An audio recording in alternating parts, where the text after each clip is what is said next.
I've just bought a microphone, so I'm just gonna be walking around like sometimes whispering because you'll be able to hear me.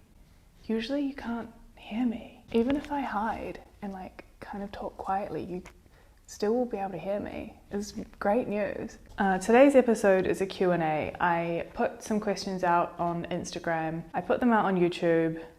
That was the only places that I put them. And you guys asked me some interesting questions. So I'm gonna make some stuff today and I'm gonna answer your questions. Hi, I'm Lily from Mae Ceramics. I currently have a broken finger, so I'm not making loads of stuff at the moment. I did make these the other day though, and I've gotta say, they're looking great. Question number 1. Spore Ceramics asked, how do you make me laugh daily and also make amazing pottery? That's a really good question, thank you, Spore. The answer is, I make amazing pottery because I have practiced it for years, and I am funny probably because it's a coping mechanism, I would say. If I had to make an educated guess, that's what it would be. Thank you for the compliment about the pottery and the humour. I do really appreciate both.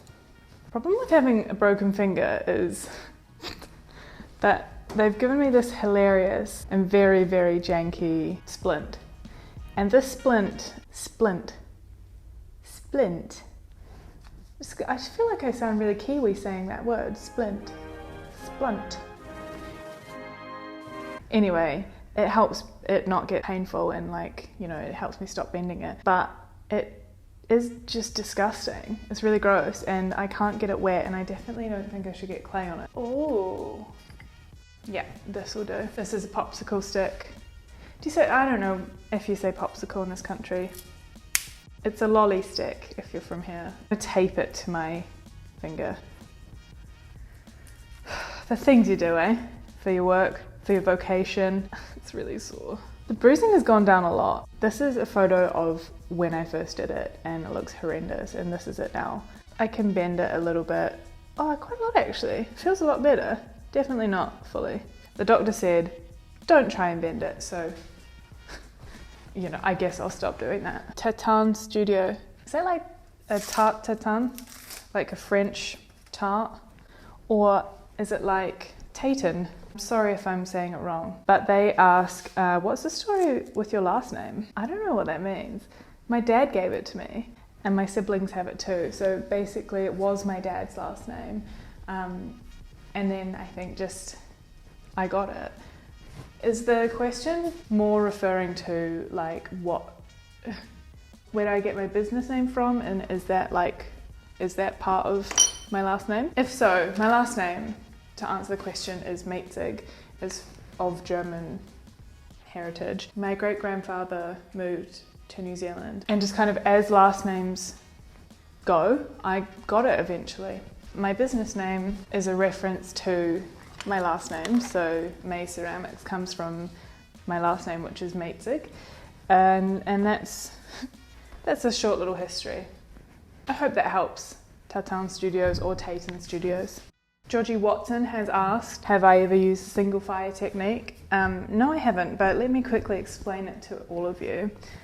That is a technique where you make your pieces, you let them dry, then you glaze them without bisque firing them, and then you put them into the kiln straight up to a glaze firing. I've never done it. Lucy Ree used to do it, the icon that she was, but no, not me. I don't know, I'm too trad, I guess. I'm too scared of an explosion or whatever. I guess it would probably be quite good in this economy to do it though, because it's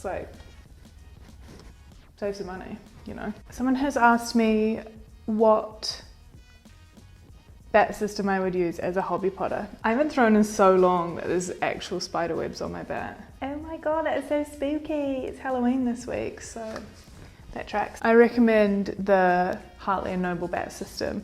Imagine that this is on your wheel. You can put these little tiles in. I'm gonna put it in because it will fall through. Then you make your pot on here and then you just pick it up and then you put another bat in. It's great. Hartley and Noble, they're a lovely tiny little company, husband and wife team. They make lovely wooden products here in England. Nikki from Hartley and Noble once visited me and made me a Guinness cake, and I've got to say, it was beautiful. What I would do for a Guinness cake right now.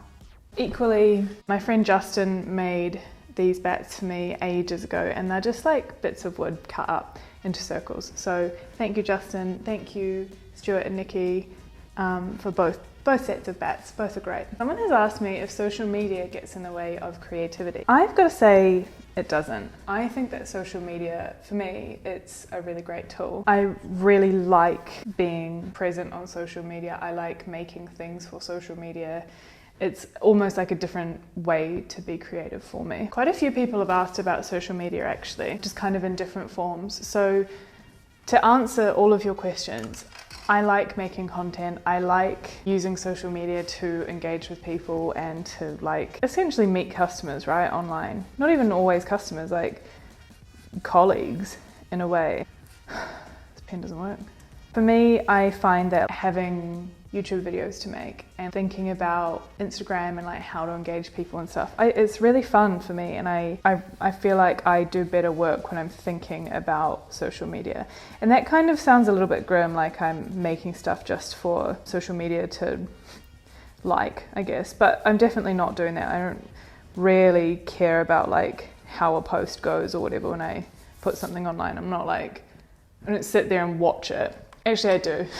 I do on YouTube because it's new for me and it's exciting, and I'm always like wondering what people want. I don't really get the language of YouTube yet, you know. In terms of like creating content, I find it really fun. I probably split my time like maybe half social media, half actual just making, depending on kind of what I'm focusing on at the moment, which is quite a lot of time, I guess.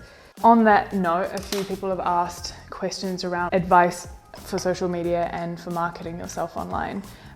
I essentially am just fully myself on the internet. I'm like honest and not embarrassed about being honest online. So you guys like know who I am, like you've seen me here before. And I think that's probably why I've done well on social media, because I'm not acting, I'm not like doing a bit. Although maybe I'd be funnier if I was doing a bit. Like I do love character stuff. I love being real silly. Social media can be very fake and like vapid and gross, and I think that people have had enough of that and maybe don't love that, but the people that I like to follow are just themselves, and I'm pretty sure you guys like follow me because I'm just myself, I'm just like a person. Other than that, I guess consistency, make videos, make reels, make TikToks, that's what the internet pushes. I guess just be honest, don't be scared of it, and like if you're funny, be funny. If you're sincere and like chill, be that. If you're really hot, be really hot, who cares? But just like be yourself, and I guess stay on brand. I was gonna say stay on brand. I go off brand all the time, so that's not great advice. Mae Ceramics has said, how long have you been a potter, and do you do it full time? The answer is almost 10 years, and I was full time for about 5 years. I've recently, very, very recently just got a job, and maybe I'll do a whole video about that.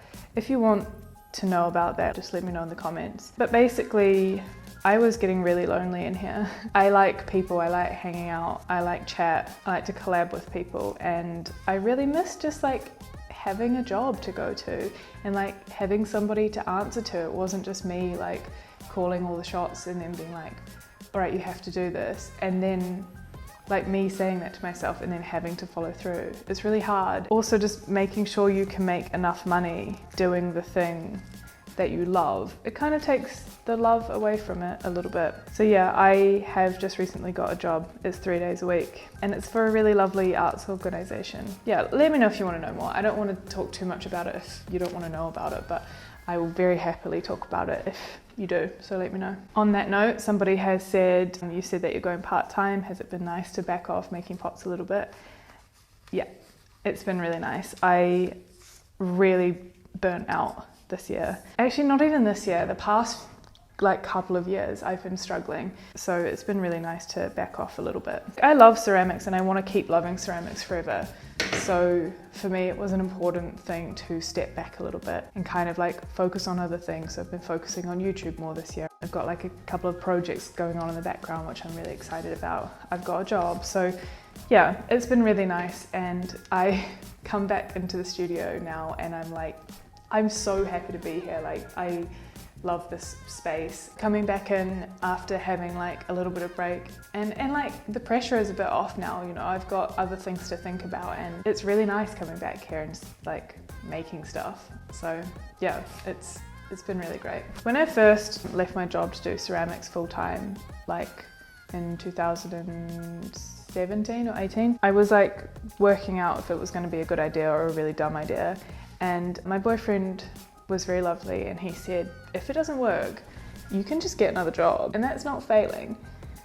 And it was like, oh, cool, yeah, that's a good point. And so that's what I did. If you want to know more about like how I left my job and why I left my job, let me know, and that can be another video in itself. Someone asked, what cone do I bisque fire to? I think I fired to cone 05. Or maybe 06 or 04.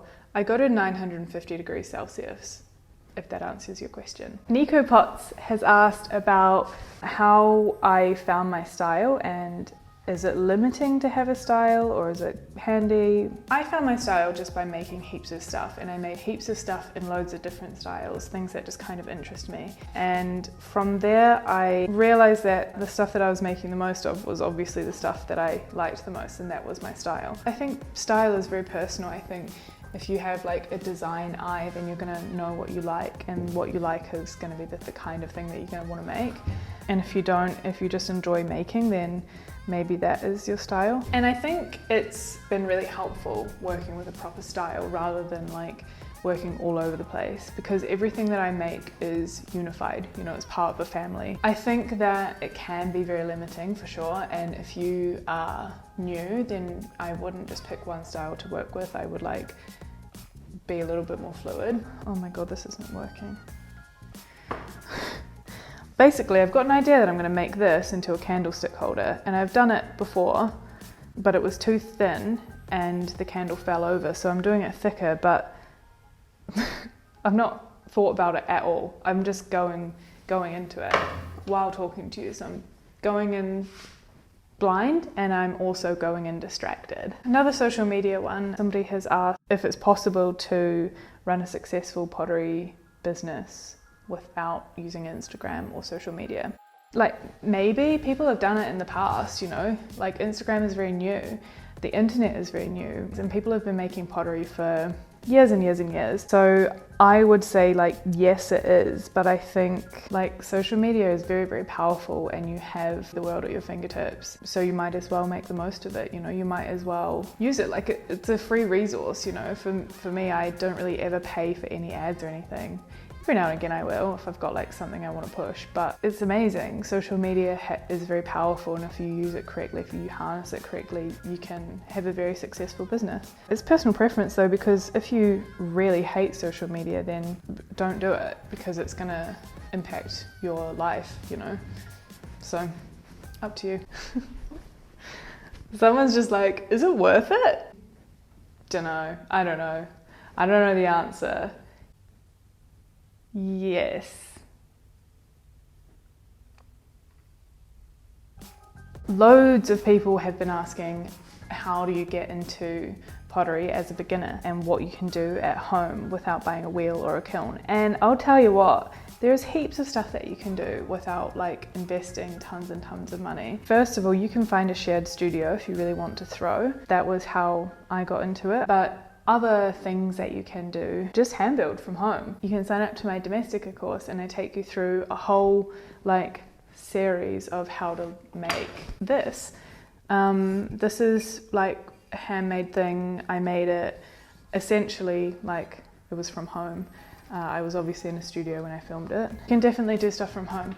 I sometimes sell clay kits, they're not in stock at the moment, but you can get them through me. You just need a few tools, some clay, and then access to a kiln. So I would suggest like emailing local potters and being like, hey, do you do kiln firings? Can I borrow your kiln? And that's all you need to get started. You don't need a wheel, you don't need a kiln, you just need like a little bit of time and some creativity. Someone has asked where to begin if they want to start making their own glazes. I would first of all watch this video that I made, and second of all I would sign up to Ceramic Materials Workshop. They are real good and they taught me everything I know about glaze. They are fantastic. Yeah, highly recommend. I don't know about this.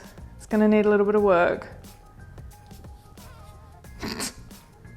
Someone has asked me how I fire things with lids and if I fire the lids on the pot. And I'll tell you what, I'm a naughty girl and I don't. I fire the lids separately because I just can't be arsed with the faff of it. I've lost too many pots, beautiful teapots with like the lid sticking to it. My first ever teapot that I made, that happened, and you never got over the pain of losing your first teapot. Actually, I'm pretty sure I threw that teapot in the bin. So I guess I did kind of get over it. If you want to do stuff properly, then yeah, you should fire it with the lid on. Guys, I know that you think that there's a secret about getting good at throwing, because loads of you have asked how to be good at production throwing or like throwing the same thing over and over. The secret is practice. You've got to measure your clay, measure the pot that you're making, and make sure you just make the same size over and over again. And eventually you just get good at it. It took me a while of doing that before I was good at it. It will take you a while as well. Someone has asked how you get nice mouthfeel and like even cups on hand-built things. This is dry, so I can't show you fully, but what I do, use a wooden knife tool and I scrape around here. And when it's not dry, more clay comes off. And then I use this guy, which is called a rasp, I think. I don't actually know what it's called. I think it's a rasp. And then you like shave the clay. And you shave the whole rim and it's incredible.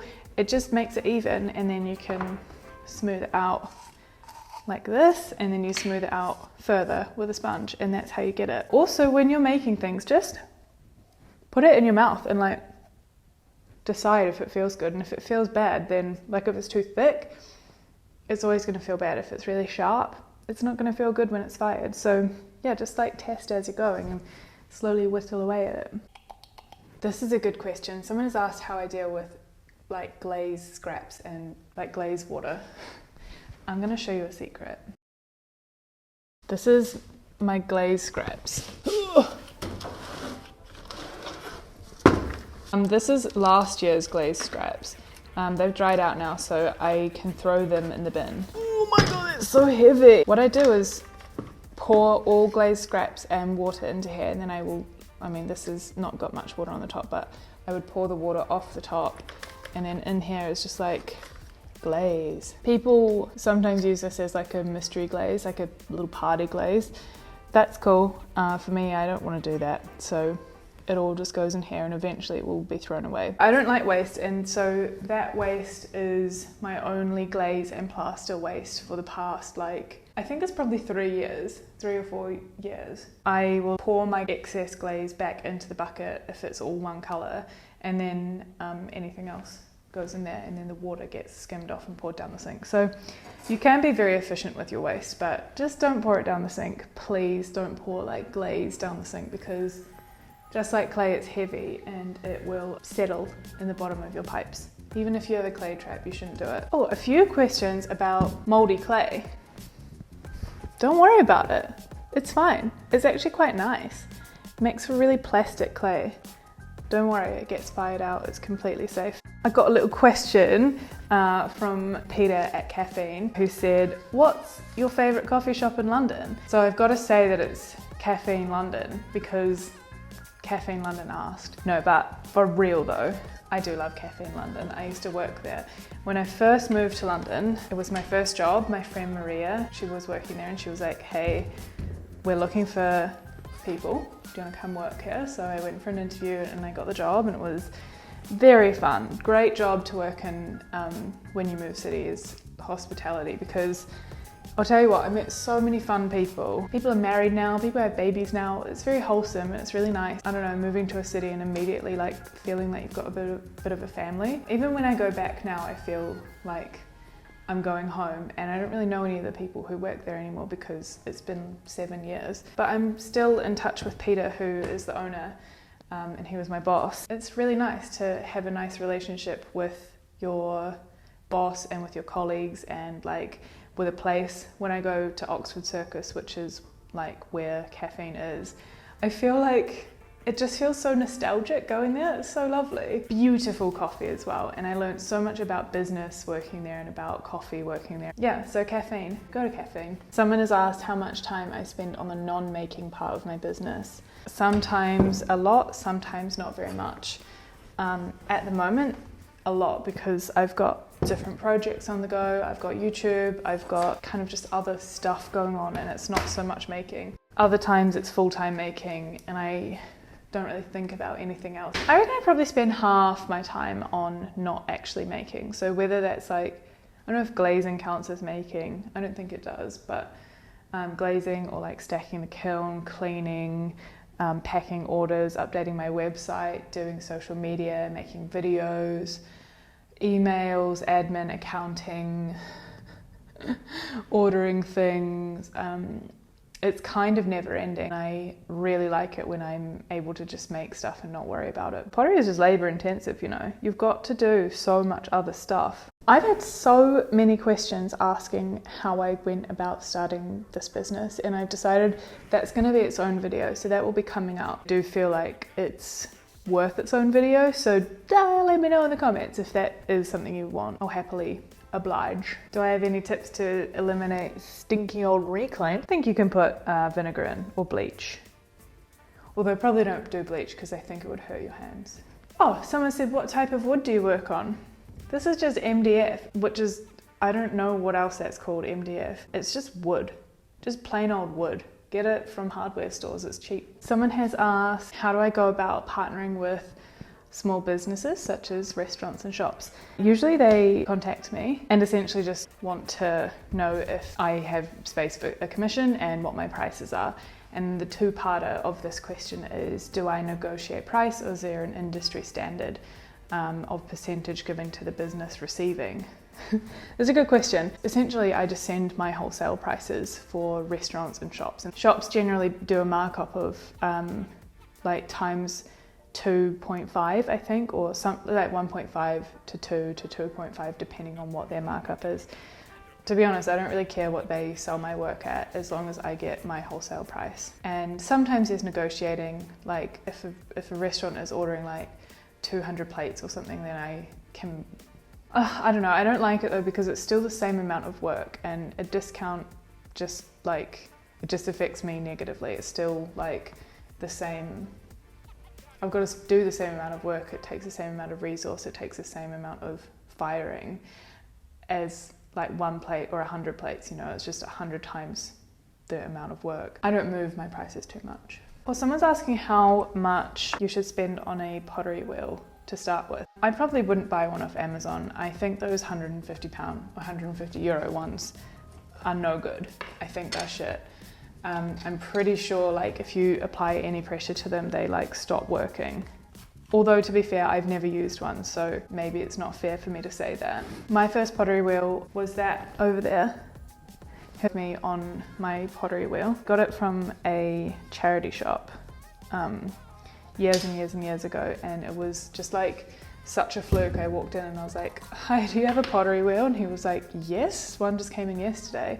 And he showed me this like very janky kick wheel, and I was like, how much? And he said £100, and I said 80, and then he said, yeah, fine. And so I took it. I said, yes, please, sold. And I was so happy about that because I needed a wheel. I was like gearing up to spend loads of money, and I didn't want to spend loads of money. So if you can find a secondhand one, actually my rotor wheel was secondhand. I got it off Gumtree. If you can find a secondhand wheel, it's worth getting, but otherwise like spend what you can on a wheel, but also like you don't need the best wheel in the world. Hey, someone said this sounds like a stupid question, blah, blah, blah. No stupid questions here. Oh, I'm here to answer all questions. Does the firing temperature of both the chosen clay and the chosen glaze have to match in order to have best results? Or can you mix and match across different firing temperatures for clay and glazes? You can technically, but you shouldn't, because it doesn't work that well. So essentially what you need to have is a glaze that fits your clay, and it's called fit. Because if you have a glaze that is too small for your clay, it shrinks too much, then it will crack, it will craze, because it's releasing the pressure from being too small for the clay. And if there's too much, then it will crawl. It will come off the side of the wall. And then you get other things like shivering, dunting, other stuff like that. If you want a durable piece, you have to make sure it fits right. So if you are using stoneware clay, you need to be using stoneware glaze. If you're using earthenware clay, you need to use earthenware glaze, or glaze that like melts lower, so you can add things to it to affect the melt temperature. So you add more flux into a glaze to make it melt lower, or you can add boron as well. I recommend doing ceramic materials workshop to understand more about that, because it is very scientific and long. Someone wants to know why I'm so damn cool. It's just because I wear hats. If you wear hats, you become cool. I think that's the trick. Okay, this is going to be my last question, and it is, what was the first thing that I sold? I don't know. I really wish I could remember. I really wish I could see it, but the answer is, I don't know. I think it was probably a little cup. I gave lots of stuff away. My best friend has some stuff that I made when I was very new, and like my old work does. I used to bring stuff into work and we would use them as like cups for tea and stuff. I wish I knew what I first sold. It was probably not very good. I think I started selling way too soon. All right, my guys, thank you very much for joining me. Thank you for asking so many cool questions. I will see you again in 2 weeks. You can follow me on Instagram, you can follow me on TikTok, you can subscribe here. Please subscribe, it really helps, and when you like my videos, it helps as well. It's been real. I will see you again in 2 weeks for another video. Goodbye.